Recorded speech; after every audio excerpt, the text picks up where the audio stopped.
पंचाक्षरम कुमारतुल लोकनाथ कार्यक्रम नमामि विनेश्वर सौभाग्यमंडलम। मंच पर उपस्थित सभी आदरणीय जन, नीचे जितने भी हमारे युवा है, बहनें हैं, बेटियां हैं, पत्रकार बंधु,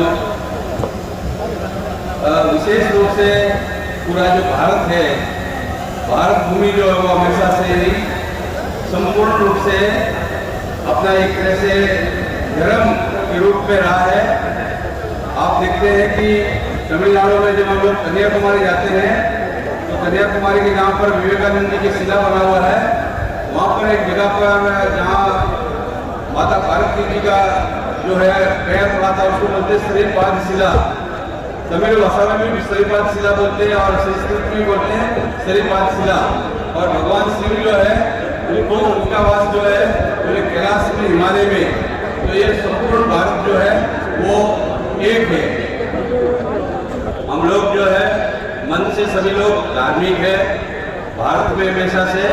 तो मेरे साथ में सब मिलकर एक 2-3 सेकंड के लिए, ज़्यादा लंबा नहीं, सभी लोग भगवान का नाम लेंगे। मैं बोलूँगा जय शंभो शिव शंकर शंभो।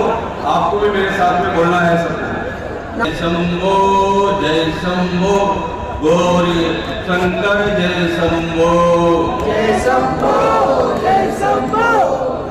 जय शंभो, जय शंभो शिव गौरी शंकर जय शंभो, जय शंभो जय शंभो, गौरी शंकर जय शंभो गौरी शंकर जय शंभो, जय शंभो जय शंभो, गौरी शंकर जय शंभो। हर हर महादेव। ओम नमो शिवाय, ओम नमः शिवाय, ओम नमो शिवाय। ओम नमः शिवाय। ये आदिकाल से ही मान लीजिए कि जो क्षत्रिय हैं वो सृष्टि के प्रारंभ में ही ईश्वर का भी अंश है, भगवान का भी अंश है और उनको न्यायमूर्ति भी बोला जाता है। भगवान शिव जो है वो बहुत से क्षत्रियों के इष्ट देव भी है। और माता भवानी जो शिव जी का पत्नी है, उनका भी हम लोग उपासना करते हैं। जो उनके पुत्र है मुरुगन स्वामी, कार्तिक स्वामी, उनको भी हम पूजा करते हैं। और गणेश जी है, उसका भी हम लोग पूजा करते हैं। तो ये पूरा शिव परिवार। और विशेष करके तमिलनाडु में पांडिचेरी में मैं बहुत जगह पर हमारे नटराज स्वामी जी के साथ में गया, वहाँ भगवान शंकर की पूजा विशेष रूप से सभी लोग जो है भगवान शिव का पूजा करते हैं। कार्तिक विशेष रूप से जैसे आप सभी लोग जो है यहाँ पर उपस्थित है, हमारे ये रमेश सांडिल जी, इनका वो चेहरा जब हम देखते हैं, वो चेहरा जो है उनका एक शेर की तरह दिखता है, शेर जैसा होता है, वो ऐसा रूप में दिखते हैं। और निश्चित रूप से ये अपने पांडिचेरी और पक्षरी यहाँ पर जो है उनका एक आम लोगों के अंदर में इतना अच्छा एक भाव देखते हैं। तो अभी क्या है कि जैसे इनका नाम है रमेश का मतलब होता है राम के। तो ये जो है क्षत्रिय भी जितने भी कुल है, तो भगवान राम से भी जो है क्षत्रिय कुल की परंपरा, राम का भी एक वंश जो है रघुकुल वंश जो है वो रघुकुल के रूप में इसमें बहुत से भारतवर्ष में बहुत से क्षत्रियों की शाखा है, जो चाहे उत्तर भारत हो, चाहे दक्षिण भारत हो, चाहे पूर्वी भारत हो, चाहे पश्चिम भारत हो, इसमें बहुत से क्षत्रियों की शाखा है। उसमें विशेष रूप से भगवान राम का, यहाँ देखिए कि हमारा भारत भूमि में आप देखते हैं कि राम मंदिर बहुत समय से लोगों को प्रतीक्षा था। तो विशेष रूप से तमिलनाडु के लोगों का बहुत सहयोग है, क्योंकि जिस टाइम में उसको जो है मस्जिद को विध्वंस किया थोड़ा उसको, तो तमिलनाडु के लोगों का ज़्यादा विशेष योगदान था, क्योंकि यहाँ पर राम के वंशज भी है। इसीलिए वीर वणक्कम वीर वणक्कम நீங்கள் எல்லாரும் இணைந்து ஒரு முறை சொல்லுங்கள், நான் வீர வணக்கம் என்று சொல்லுவேன். வீர வணக்கம் வீர வணக்கம் वीर वणक्कम वीर वणक्कम वीर वणक्कम। வீர வணக்கம்। ये अपना जो है आपने ये बहुत अच्छा है, तमिल में भी बोलते हैं, तो इसका एक हिंदी में भी बोलिए कि भाई सूरवीर का नमस्कार। जो सूरवीर होता है कि इस भूमि, ये जो जमीन है भूमि है, उसका जो है वीर लोग भी भोग कर सकता है, वीर भोगे वसुंधरा। तो ये सूरवीर का आप लोग का भी गुरु जी का हम लोग यहाँ पर उनका श्रद्धांजलि दिया, गुरु जी को दिया, वीर पंत जी को श्रद्धांजलि दिया, सभी हमारे जितने भी महापुरुष हुए उनको श्रद्धांजलि दिया। तो ये कहीं न कहीं आपके खून में, आपके अंश में उनका खून बह रहा है, आप उनके वंशज है। तो हमेशा से अपनी परंपराओं को और अपने विरासत, जो आपकी विरासत है, उस विरासत को बचा के रखना वो कर्तव्य हमारे युवाओं का है। जो युवा पीढ़ी है उस विरासत को बचा के रखना है। और विशेष रूप से विरासत को बचाने के लिए हमारे रमेश जी जैसे लोग भी आगे आए हैं। मंच में बहुत हमारे सम्मानित लोग बैठे हुए हैं, मेहपाल मकराना जी भी बैठे हैं। तो आप लोग जो विशेष रूप से आपका जो मुहिम है, आपके मन में है, एक दिन ऐसा आएगा कि हम लोग इस दुनिया में नहीं रहने वाले हैं कि मोह वहां से जीव लोग जीव पुनः सांत्वना। भगवान कृष्ण भी बोलते हैं कि भाई मैं भी सांत्वन का अंश हूँ, एक दिन सबको जाना है। तो अपनी विरासत को संभाल के रखना। तो ये जो है हमारे जो रमेश सांडिल जी है, उनके ऊपर में बहुत बड़ा जिम्मेदारी है।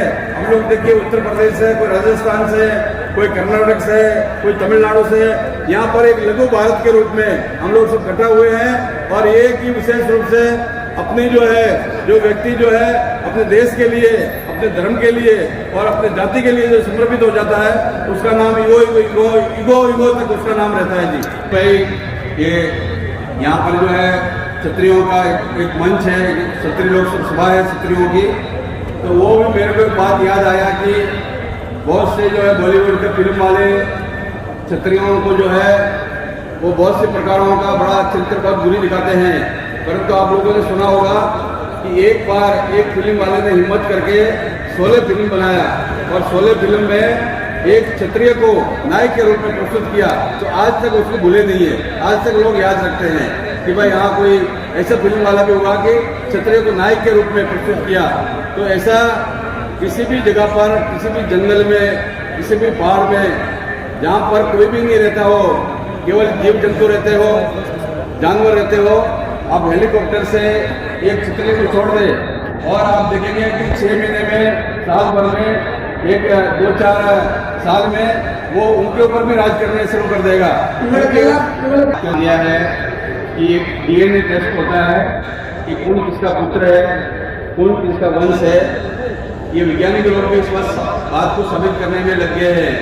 हमारे मेहपाल मकराना जी बहुत अच्छी बात बोल रहे थे। उन्होंने बोला कि उत्तर और दक्षिण भारत के हमारे जो है जो बहु बेटियों के संबंध जो है अपना जो है आपस में संबंध अपने होने चाहिए। कि वहाँ के और यहाँ के बहुत से ऐसा है कि बहुत समय ऐसा हो गया कि उत्तर भारत में, दक्षिण भारत में हम लोग एक होने के बाद में भी, एक खून होने के बाद में, क्षत्रिय होने के बाद में बहुत सी परंपराओं को, बहुत से रीति रिवाज जो है उनको हम लोग भूल चुके हैं। तो जब हमारा आदान प्रदान होगा कि भाई यहाँ का बेटी वहाँ जाएगी, वहाँ की बेटी यहाँ आएगी, वो जब शादी करेंगे, विवाह करेंगे, तो उसमें क्या है कि जो हमारे संस्कार जो हो चुके हैं, वह अपना खून जो अपना है, जो रक्त अपना है, खून जो अपना है, उसमें शुद्धिकरण करके रखना है कि भाई वो उसमें दूसरा को खून आगे मिल नहीं जाए, तो उसको शुद्ध करके रखना है। ये आजकल जो है अदालत में, कोर्ट में जब जाते हैं आप लोग, तो उसमें भी कहते हैं कि DNA टेस्ट करो, उसका बेटा कौन है, क्या है, साबित करने के लिए। तो इस खून को भी बचा के रखना है, अपने वंश को भी बचा के रखना है, अपनी विरासत को भी बचा के रखना है।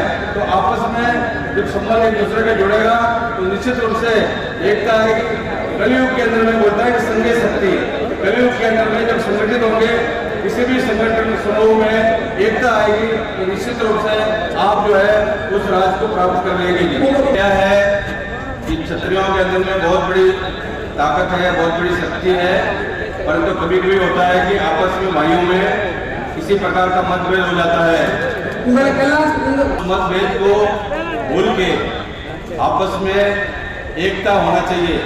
जैसे गीता में एक श्लोक आता है कि निर्वाण मोहा जितसंग दोषा अध्यात्म नित्य निवृत्ति कामा दुंदे विमुक्ता सुख संगे रचंत मुड़ा पदोन्नत है। हमें उस परम तत्व को अगर प्राप्त करना है, उस परम सत्ता को अगर प्राप्त करना है, तो कभी भी सुबह कभी स्नान करते हैं, नहाते हैं, तो बाथरूम में जाते हैं तो गर्म पानी से तो शीशे के ऊपर में कोई धुंध आ जाता है, तो अपना चेहरा भी दिखता नहीं है। तो धुंधे विमुक्ता जो हमारे जीवन में बहुत से प्रकार के जो अंत्यकरण में, जो हमारे हृदय में धूल या मिट्टी जो गंदे की भरी हुई है उसको साफ करके अपने जो भाई है उनको गले लगाना। நீங்கள் हमारे रमेश सांडिल जी को क्या जरूरत पड़ा था कि हमको उत्तर प्रदेश से बुलाया, इनको राजस्थान से बुलाया, इसको कर्नाटक से बुलाया, फिर आंध्र प्रदेश से बुलाया। उनके मन में क्या, उनके मन में केवल यही है कि पूरा जो हमारा भारत में जहाँ भी कोई क्षत्रिय वास करता है वो अग्निवंशी है, सूर्यवंशी है, चंद्रवंशी है, जितने भी प्रकार के वंश है विशेष रूप से तीन वंशों का जो है उल्लेख आता है, सूर्यवंशी है, चंद्रवंशी है और अग्निवंशी। ये तीनों जो है क्षत्रिय पूरा भारत देश में वास करते हैं। तो हमारे रमेश जी सांडिल जी के मन में भाव आया कि हम लोगों को एक सूत्र में बोलना है, क्योंकि जब हमारा एकता होगा तो निश्चित रूप से पांडे शरीर के जैसे में भी आने वाले समय में पूरा सत्ता भी आपके हाथ में होगा, राज्य भी आपके हाथ में होगा। आपके अंदर में जो अपना छोटा है, अपना भाई बड़ा है या छोटा है, वो सबको सम्मान करना, सबको गले लगाना। तो मैं देख रहा हूँ कि मंच पर आके इनको रमेश जी को बहुत लोग आकर गले मिल रहे हैं, चादर उड़ा रहे हैं। तो लोगों का भाव है तो उन भावों को रोकने नहीं देना चाहिए, उनको आने दीजिए, उनका स्वागत करने दीजिए। कहते हैं कि अगर कोई घाव अपना देता है तो दवा भी अपना को देना चाहिए। और कहा भी गया है कि गमों के आंसू उबाल कर देखो, जो उसमें बनेंगे रंग किसी पर डालकर देखो, अपने हृदय की चुभन भी होगी कम, किसी का पैर का कांटा निकाल कर देखिए। इस रूप से हमको यहाँ पर आके हमारे रमेश जी का भाव देखकर बहुत ही अच्छा आनंद आया। और मैं जब यहाँ पर आ रहा था तो उस समय में